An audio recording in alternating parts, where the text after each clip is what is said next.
Hey friends, this is me, Vishwachna, and I'm the host of this podcast.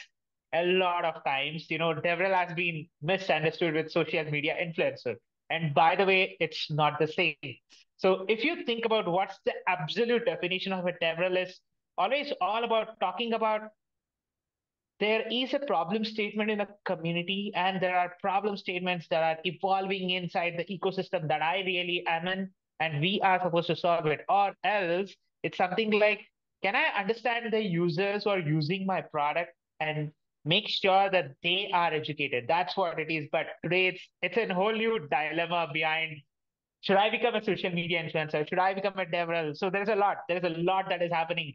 And I think I just love the article that she wrote, and it was a bubble buster for me. Like it's like, she literally gave the best points for being a developer. And I think that's the best part about the young age dev who are coming today, because we are not just behind the social media strategies, we behind just putting a post or something, but we are very close to the users, we are very close to the product, we are very close to the market that we are actually targeting. And I think Divya is one of those best dudes who can really give you that insight where you need not have to figure out, what Devrel is stuff, Devrel is this, Devrel is that. Nah, she's going to give you a lot of insight. Thank you so much, Divya, for being on the show. It means a lot. Thank you so much for having me on. It was honestly, a pleasure coming on here, and I'm looking forward to our conversation. And I actually ended up rereading Mary's book in preparation for our conversation, so that I don't forget the things that I've already read about. So. I'm excited about where this is going and how DevRel as a discipline is sort of evolving with the industry in general, and I'm excited to talk about it on the podcast. Let's get the thing started. What is the definition of being a developer today, and how is it changing in the industry, and how is it not related to just product or process, but it's also beyond it?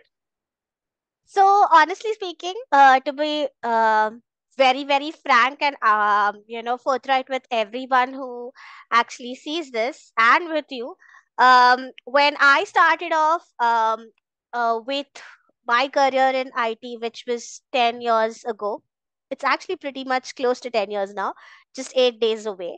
So when I started off with IT, there were very few people who were into this discipline, developer relations, developer advocacy, because traditionally what used to happen is people or companies used to have a product, and other companies used to purchase that product under a service, or and use it as a service. So there were terms and conditions, etc., etc.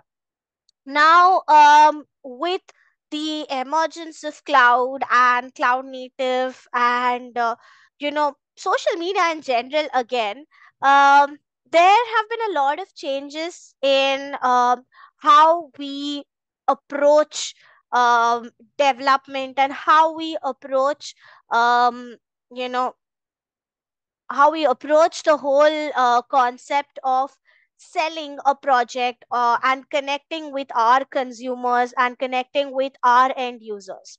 So devrel typically, when I came to know of that term around 5 to 6 years ago, this was in a conference, where devrel folks from other companies had come in, and I was working in a bank at that time, and we were a group, and we were being told about their projects and products. And again, when you are told about projects and products, you'll be like, hey, this is marketing, right? But that is the common misconception that typically a lot of people have about DevRel, because there are more than a couple of definitions floating around on the internet. But for me, because I have been a part of this for quite some time now, the definition that I abide by is the one Mary Tengwal has in her blog and in her awesome book, The Business Value of Developer Relations. So paraphrasing her definition, because I am not very good with like rote learning. You have the discipline or industry of developer relations, encompassing three major pillars. One is that of advocacy, another is that of community management, and the third is a technical ambassador or an evangelist. And obviously you have to have someone project managing this whole thing, because um, you have to have that um, you know accountability and everything to a particular department. So this is what I think a devrel team would look like in an organization. But I think the best way to explain it would be the phrase, to the community, I represent the company. To the company, I represent the community. And as a person who works in developer relations, I must have both of their interests in my mind at all points in time. So, DevRel as a job, in the simplest of terms, is to be the human version of a switchboard. So you have to foster two-way relations and two-way communications, and it's not like you just going on talking about your product or your project and not listening to feedback. I hope that makes sense though. Yes, I think that's the absolute definition of today's dev rel that we are talking. Man, it's a different definition today. The whole essence of being a dev rel is not just about putting anything and everything in the in a balance sheet. It's also about like, do we have market retention? Are we getting the name in the market? So it's a lot. So the next question follows up is always about, I always believe in there is a new strategy that always comes up in market space, right? There is a biggest challenge that every organization need to consider when impacting in community or an ecosystem which is already focusing on one stream of engineering practices and one stream of engineering probably tools. Because if you think about me as a guy who works in the security space, I'm not a hacker, by the way.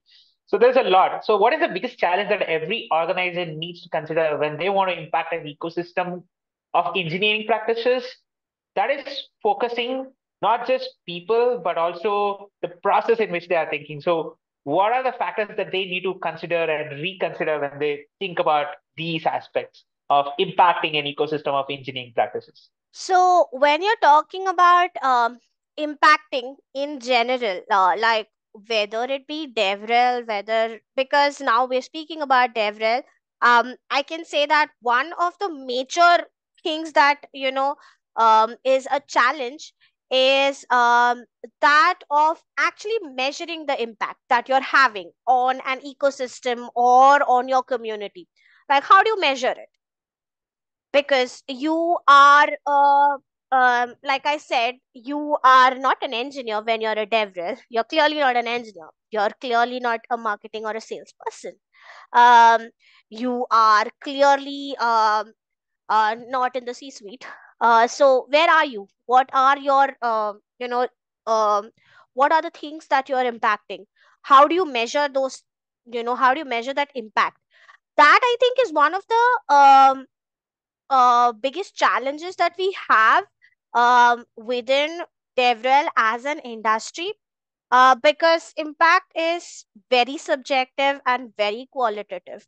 Um, for example, if you consider um, the same DevRel discipline in two cases, right? Like if you consider building an internal community versus if you consider building a community that faces an external audience, maybe like an open source one, building an open source community.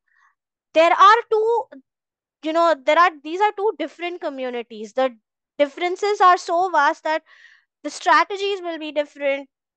The metrics that will be used to measure success will be different. And you obviously are going to also manage those communities very differently. So knowing what and how to measure when it comes to impact, right, in the developer relation side of things is very, very crucial. Because number one, wrong metrics can really wreak havoc. Because let's face it, if you actually measure a fish's ability, quoting Einstein here, but if you measure a fish's ability, uh, measure a fish by its ability to to climb a tree, um, you're not going to actually do any measurement. You're going to end up making the fish feel stupid. In the same way, Devrel, if you measure it by the wrong metrics, you are not going to have a very effective way of reaching your community or connecting with your community. You probably are going to go down the opposite road, wherein you are not really going to be successful with developer relations as a whole in that particular scenario. Secondly, when we talk about impact management and metrics measurement, one of the things that I would also like to say is that a lot of the times we use metrics, but we use the incorrect ones. Like wrong metrics is one thing, but like I said, there is a very thin line between marketing and devrel, very thin line, and it's very easy to cross from one side to the other. So if um I actually love this quote by Sean Wang, who goes by Swix. So if you're in DevRel, but you are walking like marketing, talking like marketing, and are measured like marketing, you are actually in marketing. In fact, you are extremely expensive affiliate marketing. So DevRel is different from marketing because it's a two-way street, and it's built on the foundations of credibility and trust. Because your community, that is the developers, can smell bullshit from like really far away and tell if they are actually being sold to, or they are or there's a general genuine interest of sharing knowledge with them. So this is also why, at the risk of sounding, like a gatekeeper, I wouldn't recommend DevRel to be a career choice for fresh graduates. I know it's a very unpopular opinion and a hot take. However, credibility and trust are earned, in my opinion, via contributions and prior experience in the field. The more you actually sell or sound salesy while trying to share knowledge, um you are going to scare off many more people and have the opposite effect. So those are like the key things you should remember while addressing the challenge of measuring your impact. Like, you should measure with the right metrics, sorry, and if you measure with the wrong metrics, these are the consequences that you probably have to face. True. I think that's what I believe, right? The essence of being DevRel is also about, can I think the way technology that I saw really made me an impact of thinking back, okay, this is what I need to rethink again in my ecosystem that I'm just going. Yeah. And can I solve those problems that I faced over a course of time? Because to me, if you ask me, ML had a huge problem statement of not providing the right resources at the right point of time, because there are hundreds of papers, hundreds of builds. What will you do with it? That's what it is. That's what problem statements were all about. Yep. So let's just start with this question of, can DevRel, the right practices of DevRel, change the way we even think engineering solutions, or else even change the way we think about engineering practices? How can DevRel, as one of the fraternity of professional as well as a community approach, change the way we architect solution, engineer solution, and use a technology or a solution that's available in the market? That's a very good question, honestly. And to answer that, I'm actually going to digress a little bit into arts and cultural studies, because I'm a huge arts and cultural studies nerd. In addition to being an electronics engineering graduate, so in cultural studies, there's this concept of a scene, where people come together and collaborate, and these are the spaces, like the scenes are the spaces where you know, transformation is expected to happen through the work that's done on resources and materials. So if you extrapolate this to our industry, a scene could be a community or a forum where people come and talk about and collaborate on the product or the project or the framework. Now, this community or scene or forum could be internal, external, comprise users, enthusiasts, contributors, maintainers, and even companies. Um, the structure around this scene is what I think the DevRel practice provides. So, why does it provide and how does it provide? Now, uh, when, like I said in the start, right? Traditional marketing and sales used to directly target people higher up in the executive ladder because they had more decisioning and purchasing power. Um, when I started off, basically I used to work with an MNC first and then a bank, and we only used to end up, implementing the technology or tool that was agreed upon at the highest level. Now, however, with the shift in industry trends, that power has actually started trickling to senior technical folks. And as much as these folks influence, um, how the things are implemented within their company. I'm pretty sure the company and the senior technical folks would also like to sort of provide feedback to the company that's selling them the project or the product. um we used to think as an industry that we had it all sorted with like solution architects and customer success engineers and points of contact in sales and marketing. But these people used to come in either pre-sales or after deployment, like when when you have an issue at hand and you need support from that particular people. So there was no actual feedback loop that was there, and Devrel sort of brings that feedback loop into the picture. And um, you can take Apple's DevRel program, which was the very first DevRel program, wherein they invited third-party developers to contribute to the Macintosh platform.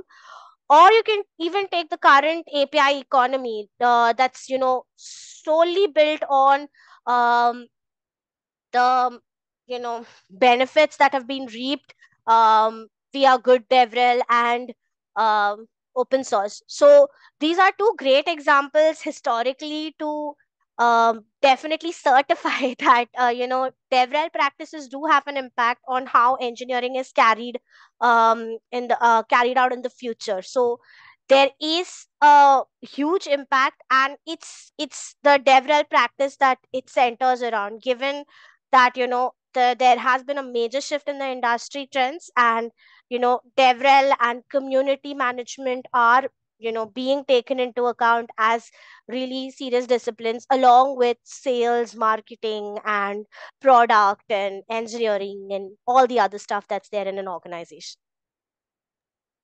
Sure. I think the best part about being a developer is understanding industry, putting and consumer first rather than putting the product first at one given point of time.